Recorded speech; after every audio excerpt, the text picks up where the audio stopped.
Assalamualaikum warahmatullahi wabarakatuh. Perkenalkan, nama saya Adi Nuzula Humaira. Di video kali ini saya akan menjelaskan mengenai hubungan antara keuangan pemerintah pusat dengan daerah. Adapun materi-materi yang akan dibahas, yang pertama, transfer keuangan ke pemerintah daerah dari pemerintah pusat, lalu ada usaha pajak dan kebutuhan fiskal, lalu yang ketiga pendapatan daerah, dan terakhir dekonsentralisasi dan tugas pembantuan. Tanpa berlama-lama, langsung saja kita masuk ke pembahasan yang pertama, yaitu transfer keuangan ke pemerintah daerah dari pemerintah pusat. Jadi yang pertama ada sistem sentralisasi. Sebelum tahun 1970 hingga 1972, pemerintah pusat telah mengalokasikan dana ke daerah tingkat pertama, yaitu provinsi, berdasarkan pertimbangan faktor jumlah penduduk, panjang jalan, panjang saluran irigasi, luas wilayah, serta potensi daerah. Namun, metode yang digunakan dianggap terlalu sulit dan pemerintah daerah merasa tidak pasti mengenai bagian pendapatan yang akan diterimanya dari tahun ke tahun. Akibatnya, cara distribusi itu diakhiri sejak tahun anggaran 1970 hingga 1972 dan digantikan dengan Undang-Undang Nomor 5 Tahun 1974 tentang pokok-pokok pemerintahan di daerah. Adapun pembagian dalam sistem sentralisasi ini, yang pertama ada pendapatan yang ditunjuk atau diserahkan. Pendapatan yang ditunjuk atau diserahkan meliputi pajak royalti dan pungutan yang semula dikenakan oleh pemerintah pusat, kemudian diserahkan seluruhnya atau sebagian kepada pemerintah daerah dan meliputi yang pertama, iuran pembangunan daerah atau IPEDA, adalah pajak terhadap tanah dan bangunan di kota. Pendapatan dari IPEDA ini dimaksudkan dalam anggaran pendapatan pembangunan, mulai tahun 1986 hingga 1987. IPEDA diganti dengan pajak bumi dan bangunan atau singkatannya PBB. Lalu ada pungutan produksi dan CES atau pungutan dikenakan pada cengkeh dan kopra. Yang pertama ada pungutan produksi, adalah pungutan atas kayu yang ditebang di suatu daerah. Besarnya pungutan ini ditentukan oleh Menteri Pertanian kira-kira sebesar 15% dari keuntungan bersih. Lalu untuk CES atau pungutan yang dikenakan pada cengkeh dan kopra dikenal sebagai sumbangan rehabilitasi cengkeh dan kelapa yang dibayarkan kepada daerah tingkat pertama di mana cengkeh dan kelapa itu dihasilkan. Lalu ada pembagian subsidi. Ada beberapa macam subsidi yang dibayarkan oleh pemerintah pusat kepada pemerintah daerah, provinsi, dan kabupaten atau kota madya untuk proyek-proyek tertentu. Yang pertama adalah subsidi daerah otonom, bantuan pembangunan daerah tingkat pertama, bantuan kabupaten, bantuan pembangunan sekolah dasar, bantuan sarana kesehatan, bantuan atau subsidi desa, lalu terakhir subsidi pembiayaan penyelenggaraan sekolah dasar. Lalu ada pembiayaan sektoral. Ada sejumlah pengeluaran yang cukup berarti dari anggaran pemerintah pusat untuk proyek-proyek yang berada di bawah pengawasan pemerintah daerah dan dilaksanakan oleh dinas-dinas provinsi. Dinas-dinas yang berkepentingan mengambil dana pembangunan proyek itu di kantor keuangan di masing-masing provinsi.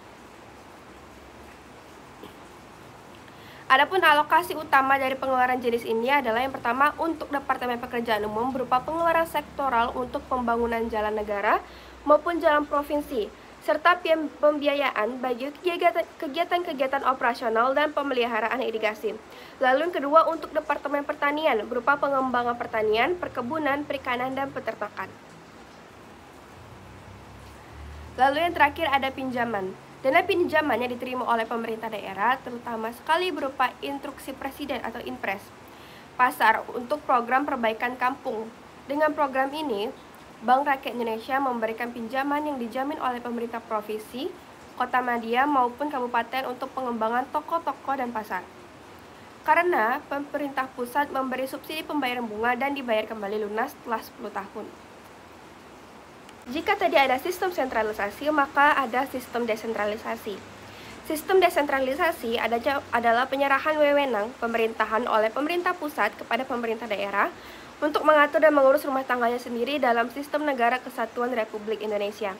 Sejak diberlakukannya sistem desentralisasi ini dengan sistem otonomi daerahnya, maka dana transfer ke daerah dialokasikan dalam bentuk dana perimbangan, dana otonomi khusus, dan dana penyesuaian yang bersumber dari APBN yang dialokasikan dalam rangka pelaksanaan desentralisasi. Adapun pembagian juga, yang pertama ada dana perimbangan dari pusat ke daerah yang seperti sudah disebutkan sebelumnya. Adapun yang dimaksud dengan dana perimbangan adalah dana yang ditransfer oleh pemerintah pusat kepada pemerintah daerah dalam bentuk dana alokasi umum atau singkatannya DAU dan dana alokasi khusus atau singkatannya DAK, demi untuk mengurangi kesenjangan antara daerah sesuai haknya masing-masing. Untuk penjelasannya, untuk DAU adalah dana yang bersumber dari APBN yang dialokasikan dengan tujuan pemerataan kemampuan keuangan antar daerah. Sedangkan untuk DAK adalah dana yang berasal dari APBN yang dialokasikan kepada daerah untuk membantu membiayai kebutuhan khusus di daerah. Lalu yang kedua ada dana otonomi khusus. Otonomi khusus adalah kewenangan yang diakui dan diberikan kepada pemerintah provinsi untuk mengatur dan mengurus kepentingan masyarakat setempat menurut prakarsa sendiri berdasarkan aspirasi dan hak-hak dasar masyarakat. Kalau dilihat dari sisi penerimaan daerah, maka secara umum dapat dinyatakan bahwa 3 sumber dana yang pertama langsung dikelola oleh pemerintah adalah melalui APBD, dana perimbangan, pinjaman daerah. Sedangkan sumber dana lainnya dikelola oleh pemerintah pusat melalui kerjasama dengan pemerintah daerah. Lalu kita masuk ke pembahasan yang selanjutnya, materi baru, yaitu usaha pajak dan kebutuhan fiskal. Usaha pajak adalah jumlah pajak yang sungguh-sungguh dapat dikumpulkan oleh kantor pajak, dilawankan terhadap potensi pajak, yaitu sejumlah pajak yang seharusnya dapat dikumpulkan dari pendapatan per kapita sebagai dasar pajak. Karena semua warga dalam negara berhak menikmati barang publik dan sejenisnya. Oleh karena itu, pengeluaran pemerintah daerah untuk menyediakan barang-barang tersebut disebut dengan kebutuhan fiskal. Kebutuhan fiskal ini dapat diartikan sebagai kebutuhan biaya pemeliharaan untuk prasarana sosial ekonomi seperti angkutan dan komunikasi, lembaga pendidikan dan pusat kesehatan. Dikehendaki bahwa transfer dana dan pengeluaran pemerintah di berbagai daerah memiliki dampak pemerataan yang layak dalam masyarakatnya. Lalu masuk ke materi selanjutnya, yaitu pendapatan daerah. Pendapatan daerah merupakan pendapatan pemerintah daerah yang bersumber dari hasil pajak daerah, hasil retribusi daerah, dan hasil pengelolaan kekayaan daerah yang dipisahkan, serta lain-lain pendapatan asli daerah yang sah. Jadi pemerintah pusat memberikan keleluasaan kepada daerah dalam menggali dana di daerahnya masing-masing, guna pelaksanaan otonomi daerah sebagai perwujudan asas desentralisasi. Kewenangan daerah untuk memungut pajak dan retribusi diatur dalam Undang-Undang Nomor 34 Tahun 2000 yang merupakan penyempurnaan dari Undang-Undang Nomor 18 Tahun 1997. Pendapatan daerah provinsi berasal dari 3 sumber yang utama, yaitu pendapatan asli daerah, dana perimbangan, dan lain-lain pendapatan yang sah. Sistem bagi hasil dalam penerimaan pajak dan bukan pajak antara pusat dan daerah dimaksudkan untuk mengurangi kesenjangan vertikal atas keberadaan pusat dan daerah. Secara garis besarnya, pendapatan asli daerah dapat dikelompokkan menjadi pajak daerah, retribusi daerah, hasil usaha perusahaan milik daerah, dan lain-lain pendapatan asli daerah yang sah seperti jasa giro, bunga, komisi, denda, dan sumbangan pihak ketiga. Akhirnya kita masuk ke materi yang terakhir, yaitu dekonsentralisasi dan tugas pembantuan. Kebijakan dekonsentralisasi dan tugas pembantuan merupakan bentuk lain hubungan keuangan antara pemerintah pusat dan pemerintah daerah di samping dana perimbangan yang merupakan konsekuensi langsung dari kebijakan desentralisasi yang penggunaannya diserahkan sepenuhnya kepada pemerintah daerah. Dekonsentrasi merupakan perlimpahan wewenang pemerintah pusat kepada gubernur sebagai wakil pemerintah pusat di provinsi. Dalam pelaksanaannya, instansi yang melaksanakan adalah dinas provinsi sebagai perangkat pemerintah daerah provinsi. Dalam praktiknya, hingga saat ini bentuk hubungan dekonsentrasi ini belum dapat dilaksanakan secara penuh, karena pemerintah pusat melalui Departemen Teknis masih melakukan kewenangannya dengan dibentuknya unit pelaksanaan teknis atau UPT yang ada di daerah karena banyak daerah yang belum siap. Mengenai tugas pembantuan, walaupun terpisah, bisa dikatakan bahwa bentuk hubungan tugas pembantuan ini mirip dengan dekonsentrasi.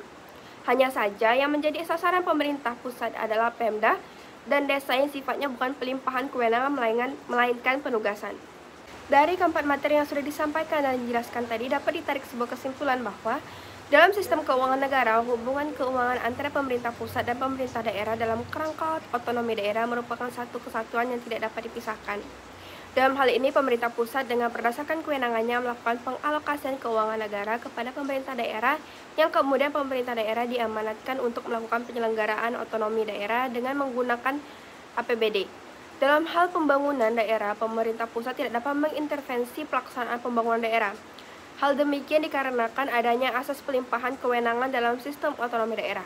Meskipun pemerintah pusat telah melimpahkan kewenangannya kepada pemerintah daerah untuk melaksanakan penyelenggaraan otonomi daerah, bukan berarti pemerintah pusat melepaskan tugas penuhnya, melainkan pemerintah pusat masih dapat melakukan pengawasan pengelolaan keuangan daerah yang digunakan untuk penyelenggaraan otonomi daerah. Itu saja yang dapat saya sampaikan mengenai materi hubungan antara keuangan pemerintah pusat dan pemerintah daerah ini. Semoga apa yang sudah saya sampaikan dan jelaskan tadi dapat tersampaikan dengan baik sehingga dapat menambah wawasan kita mengenai hubungan antara keuangan pemerintah pusat dan pemerintah daerah ini. Untuk lebih dan kurangnya saya mohon maaf. Wabillahi taufiq wa hidayah. Wassalamualaikum warahmatullahi wabarakatuh.